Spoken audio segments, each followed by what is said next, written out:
I never thought I'd be the type to use dating apps, but after my last relationship ended, loneliness got the better of me.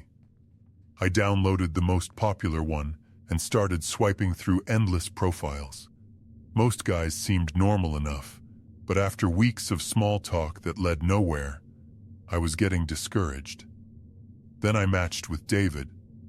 His profile was different from the others.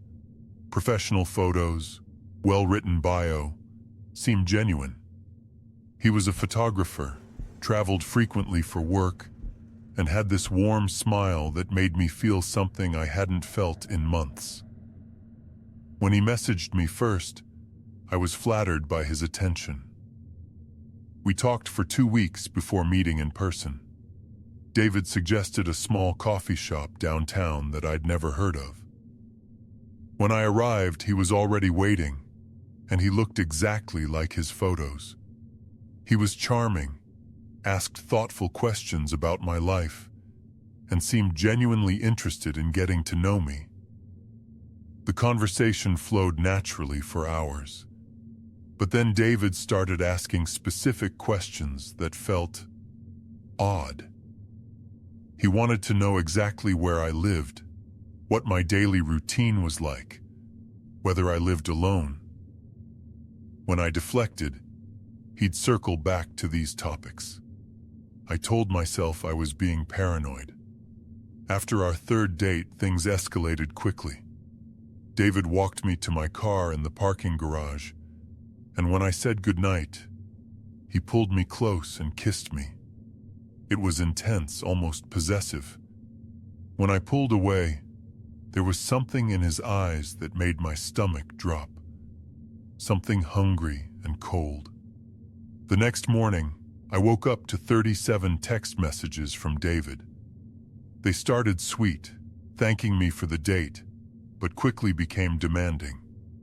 He wanted to know why I wasn't responding, what I was doing, who I was with. By the last message, sent at 4 a.m., his tone had turned angry. I tried to brush it off, but then the calls started. David would call me at work, somehow having found my office number. When I wouldn't answer, he'd call repeatedly. My coworkers started noticing. I finally answered and told him I needed space, that he was moving too fast. The silence on the other end was deafening. That evening, I noticed a car parked across from my apartment building. The same car I'd seen that morning when I left for work. When I looked closer, I could see someone sitting in the driver's seat, but the windows were too tinted to make out their face. My blood ran cold.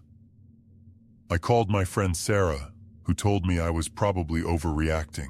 But when I checked again an hour later, the car was still there.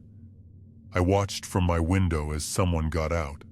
Tall figure, definitely male. He looked up at my building, seeming to count the floors. My hands started shaking. Around midnight, I heard footsteps in the hallway outside my apartment. They stopped right outside my door. I held my breath and looked through the peephole, but whoever was there was standing just out of view. Then I heard it. The soft sound of someone trying my door handle. Once, twice, 3 times. I grabbed my phone to call the police, but then my phone buzzed with a text from David. "I know you're awake, I can see your light. We need to talk." My heart hammered in my chest. I turned off every light in my apartment and sat in the dark, afraid to move, afraid to breathe. The footsteps eventually faded, but I didn't sleep. At 3 a.m., I heard a scraping sound at my window, my 3rd floor window. I crept over and saw a figure on the fire escape, trying to jimmy the window lock. In the dim streetlight, I could make out David's profile. He'd found another way in. I called 911 immediately. When the police arrived, David was gone, but they found evidence he'd been there. Scratches on my window lock, cigarette butts in the alley below.